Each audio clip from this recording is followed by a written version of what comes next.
welcome back to the Freelancers Tea Break, the short and sweet podcast to enjoy during your tea break. Now this week I wanted to follow from last week's podcast all about pitching, about the 4 areas to pitch in, to cover some of the do's and don'ts of pitching. Now, when I say pitching, I mean basically reaching out to anybody to tell them a bit more about what you do. Now, this could be a cold lead, so it could be getting in contact with someone locally just to let them know what you do. Or even better, it could be a warm lead, which it could be somebody getting in contact maybe on LinkedIn and they message you and say, I'd love to find out more. Or somebody that you've already spoken to in Facebook groups or something like that, and you want to follow up with them. So it doesn't have to always be a hard sell. Some of these are just following up with information. The first do is do it regularly. So it's really important to make it a regular habit rather than something you panic and do at the last minute. Because quite often with these things, you'll start the pitching process and it might take maybe 2 or 3 months to come into become an actual client relationship. So it's better to have it done regularly so that you can build up that pipeline. You know I'm all about the pipeline. So you want to do it regularly. In the Facebook group, the Freelance Lifestylers, we have Pitch Slack Wednesday, which is our nudge every Wednesday to do something towards our business. If you can do it daily, more power to you. But I find weekly tends to keep things topped up.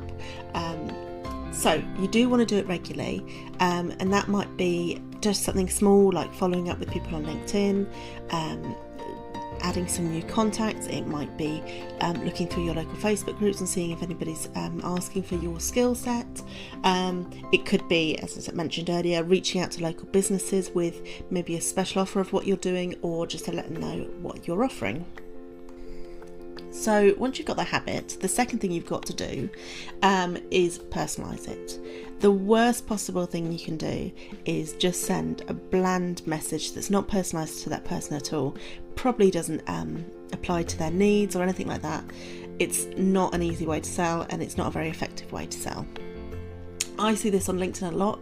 At the moment I'm doing a LinkedIn course by Helen Pritchard, so I'm adding a lot more people and interacting with a lot more people, and we've quite a few of us in the group have already seen a lot of people who will just spam people with the same message.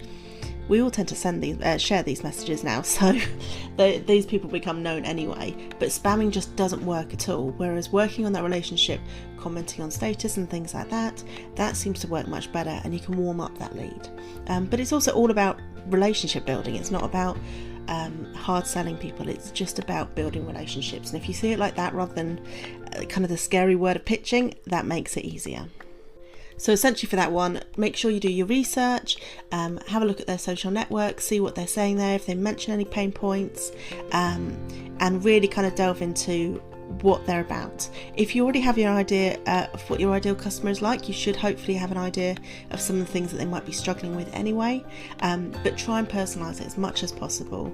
Have a look through their blogs, anything like that might bring up some ideas. My final do is to focus on what you can do to help them, not how. So they don't really need to know or don't want to know exactly how you're going to help them in terms of all the intricacies behind the scenes. They can talk about that when they're working with you, but they want to know what the end results will be. They want to know how you can help them. Will you save them time? Will you save them money? Will you make them more profitable? Will you help them sell more of their products or services? They want to know exactly what the end result will be, so focus on that. So let's talk about some of the don'ts. So don't feel intimidated by the whole term pitching, because it really is, as I mentioned earlier, it's just about building relationships. It's just about getting to know people. You don't have to sell straight away. You don't even have to sell to everybody. But this is about building relationships, and you never know, even if that person doesn't have anyone have any work that's suitable for you, they might know someone that does. So don't disregard anyone. That would probably be my second don't, actually. Don't assume that because they can't work with you, that they don't know anyone that will. I've seen a lot of this at networking events where someone will come up to you and they'll tell you what they do.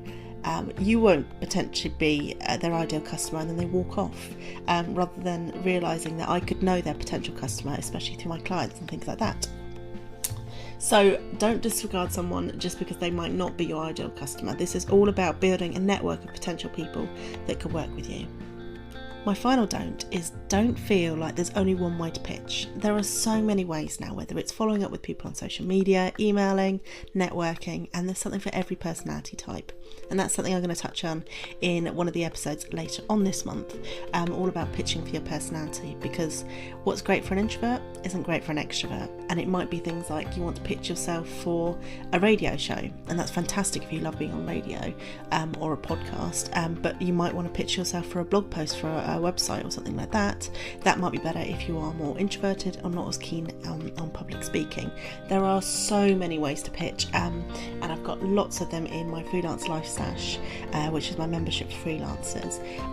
So if you want to jump on over to that, I'll pop the links in the comment section below, but there are so many different ways, so don't feel like there's one way to pitch and you're going to get it right or wrong, because there's not.